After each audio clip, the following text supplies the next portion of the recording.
Good evening. My name is Gary, and tonight I'd like to discuss with you the SIG 522 Tactical Rimfire.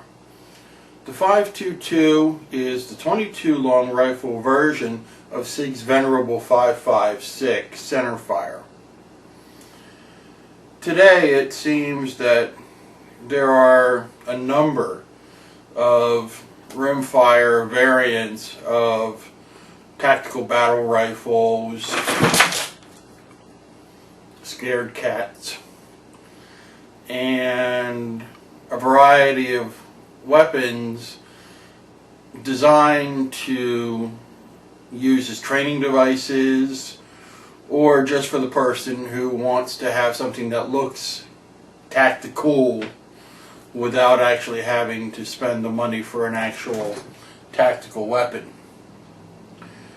So, I have this. The nice rifle comes with a 26 round magazine, comes with a built-in Picatinny rail, the Swiss handguard, a detachable threaded flash suppressor, folding stock, and of course the adjustable buttstock,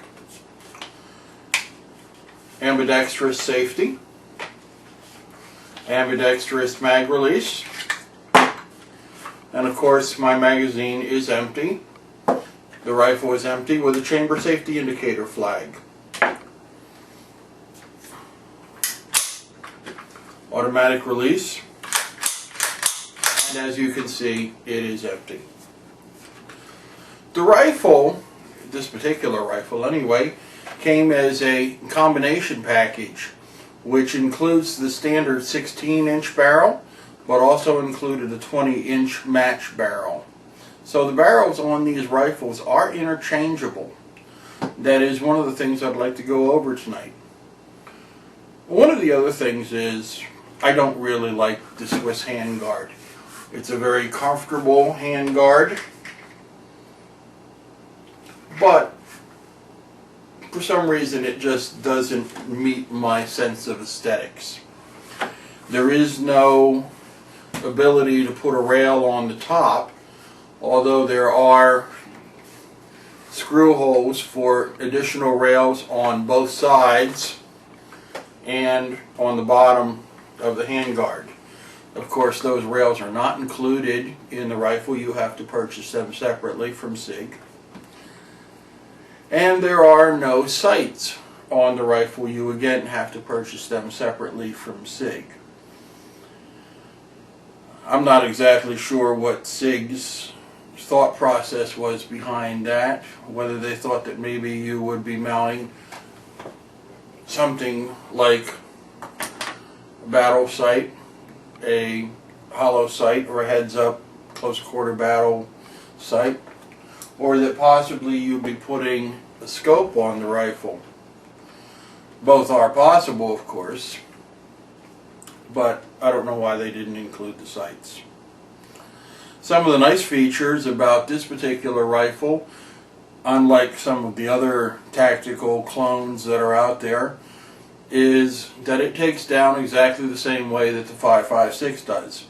There are two pins, one in the front, one in the rear, and they are fully functional.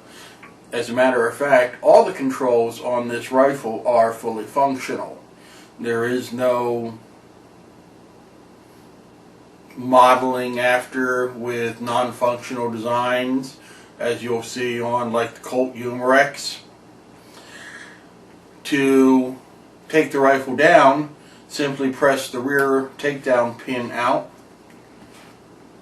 pull it out, and the rifle opens up for easy access to the bolt carrier and for easy access to the barrel. Also, the trigger group is right here for very simple cleaning. Now, one of the things that kind of surprised me when I opened up the rifle for the first time was that there was no bolt handle. The bolt handle was not shipped in the bolt. As a matter of fact, the bolt handle is shipped inside of the pistol grip. And the pistol grip has a very neat little storage space inside. And this is where it comes. Right now I have batteries in here. So remove the bolt charging handle and the bolt slips right out. Very easy to clean.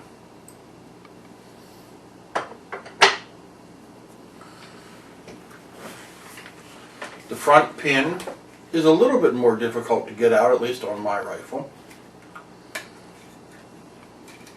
But it works the same way. Slide the pin out and remove the lower assembly. The pins will not fall out. They are held captive, so you don't have to worry about losing your pins like you do on a Ruger 1022.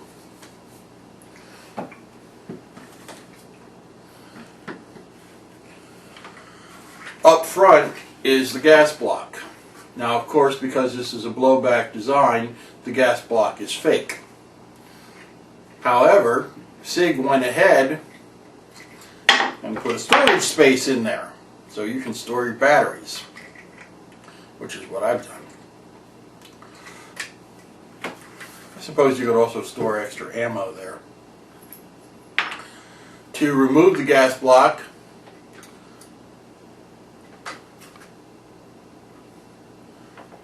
simply slide it off. Now, in the instruction manual, SIG says that the gas block will slide over the flash suppressor. In this particular case, that's not true. They gave me a flash suppressor that is bigger than the hole in the gas block. I have no idea why. But it's a nice weight on the front of the rifle, giving me excellent feel and balance for the rifle, so I'm not complaining. The 16-inch barrel is threaded, so for those of you in the states that allow threaded barrels, you can go ahead and put other flash suppressors, training devices, or if your state allows it, a silencer. This is the storage section of the gas block right here. And as I said, works very well for storing batteries. At this point, you can remove the top of the handguard and then the bottom of the handguard. Or you can just slide it on and off.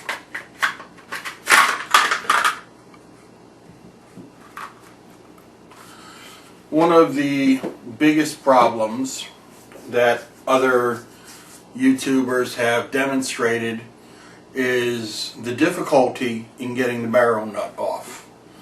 And Sig Sauer really put these barrel nuts on here. So it's going to be a little bit difficult. This is the Armstrong tool that they send with the rifle. A pin pivot tool, I believe is what they call it. And you simply place the pin pivot tool in one of the holes and crank forward on it to remove the nut. As I said, this is a very difficult nut to remove. So what I do is I take a towel and I wrap it around the receiver so that I can hold the receiver. Normally I would stand up to do this. And then I take a deep well socket and a couple of socket extensions. I put the pivot tool on, or I put the Armstrong tool on, and slide the extension on there. And with a little bit of pressure, it will come loose. At that point, it's just a matter of unscrewing the barrel nut and removing it from the barrel. At this point, the barrel should just slide out. Note that SIG's instructions say not to wiggle the barrel or rock it back and forth, as you may do damage to the receiver. By the way, this receiver is all aluminum.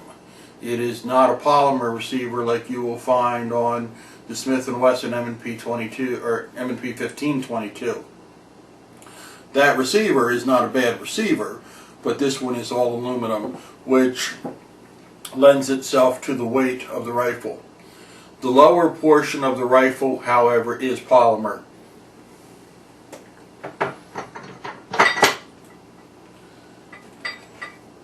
At this point, we'd like to go ahead and install the 20-inch match barrel.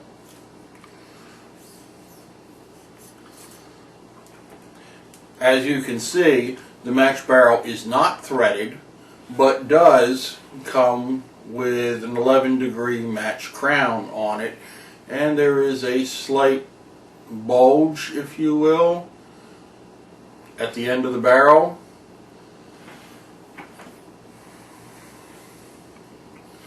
The ring here is for your gas block, and then of course for your barrel nut and your extractor, or I'm sorry, your ejector. Again, the barrel just slides into the receiver. There are 2 grooves in the barrel and 2 ridges in the receiver to facilitate proper alignment. Once the barrel is in the receiver, you can simply replace the barrel nut.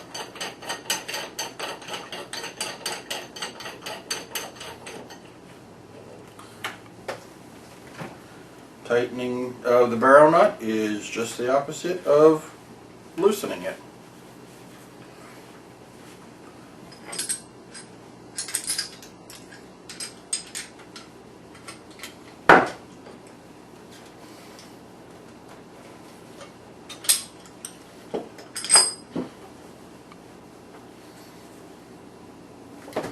And now the barrel is installed.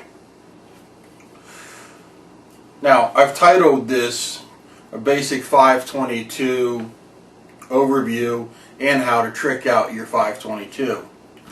And as I said, I don't particularly like the Swiss handguard, so I went to Samson Manufacturing and I purchased a quad rail for the front. This is about $160. It is all aluminum, no polymer here, and I've put a ARMS front sight on it already.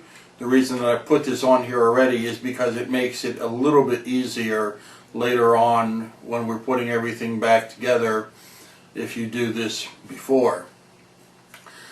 The quad rail actually comes in 2 pieces. There are 6 screws, 3 on either side, that allow you to break it apart, and this is one of the things that they recommend, but once you take it on and off a couple of times, you'll see that you don't have to. Up front you have a threaded helicoil for insertion of a screw, which I'll get to in a minute, and at the rear you have 2 Allen set screws which actually will press up against the barrel nut to help steady and align this.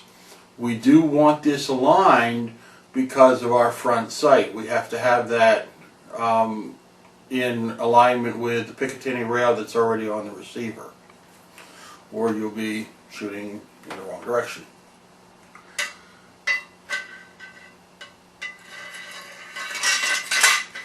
So we're going to go ahead and slide this on. At the rear bottom of the rail there is an indent and there is a pivot pin. This pivot pin will just slide in and a screw will hold it in place. Do not tighten the screw down all the way at this time, because the pivot pin will move back and forth as you're setting it up in the receiver or in the lower portion. I'm going to go ahead and put the lower portion of the rifle back on at this time. So as you can see, this pivot fits in the lower takedown area or takedown hole.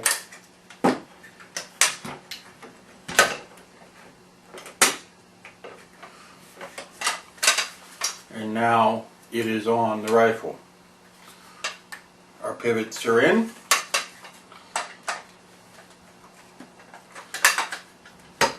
And at this point, we can take our gas block, slide the gas block on,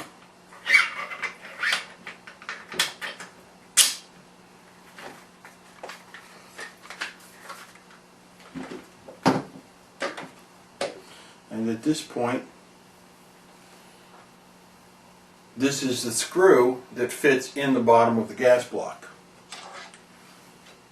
And we put the screw in, and because everything is still loose, it's easy to install.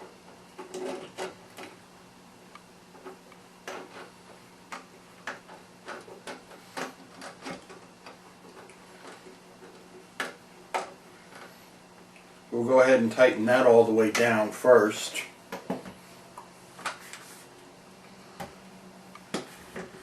And then we'll tighten our gas block down, making sure that the gas block is snug up against the quad rail. And my cat wants to join us.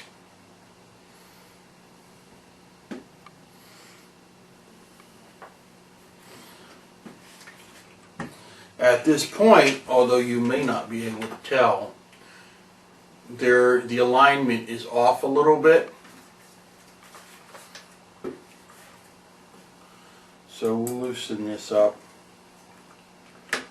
and move the alignment back and then tighten it down. I mentioned earlier that there were 2 Allen screws on the bottom, and these set screws are used to tighten against the barrel nut.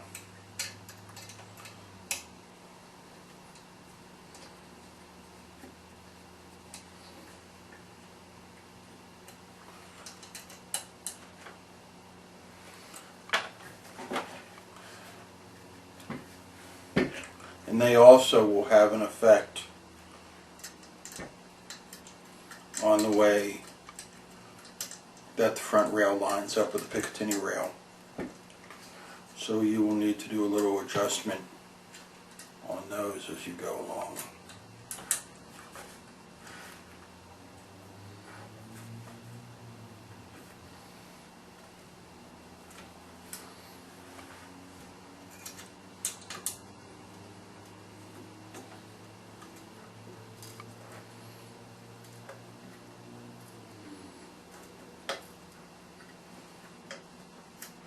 And then everything gets locked into place.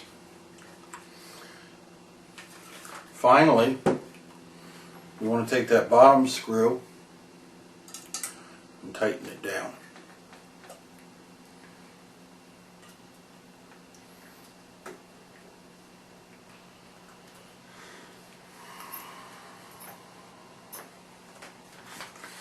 At this point, we can pop the rear pin .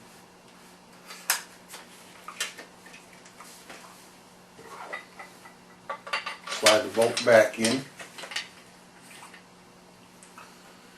put the charging handle in,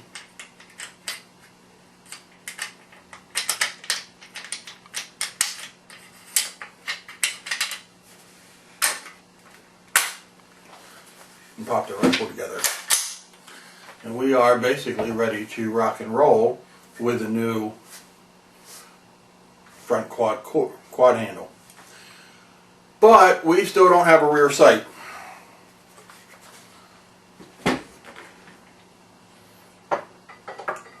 Which is where this comes in.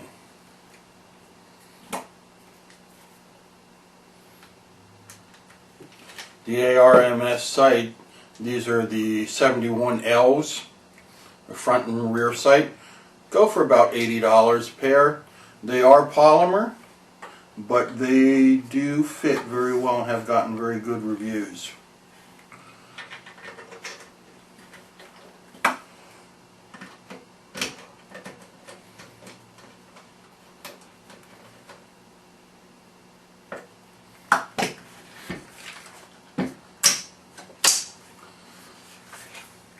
The rear sight has both a close quarter battle and a longer distance aperture.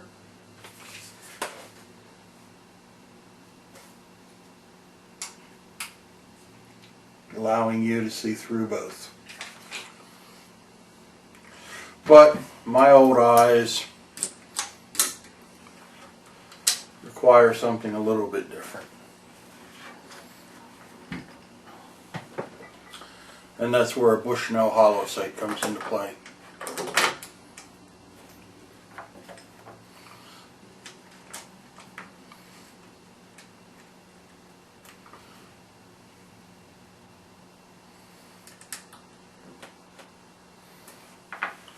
And it screws on with a single, giving me a very nice hollow sight for target.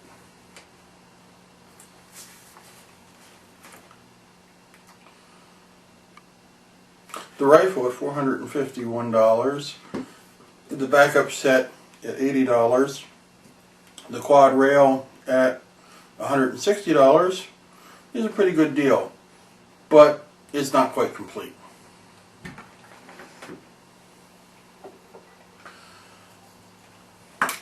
I feel that you should have a lot of control over your rifle, so a forward vertical grip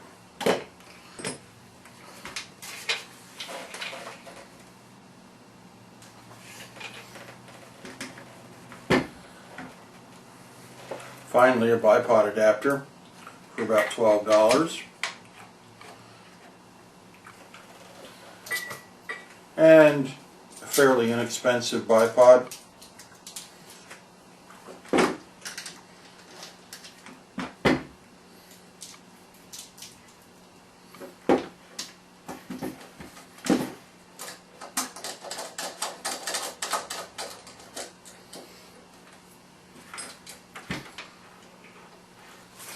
Completes the package.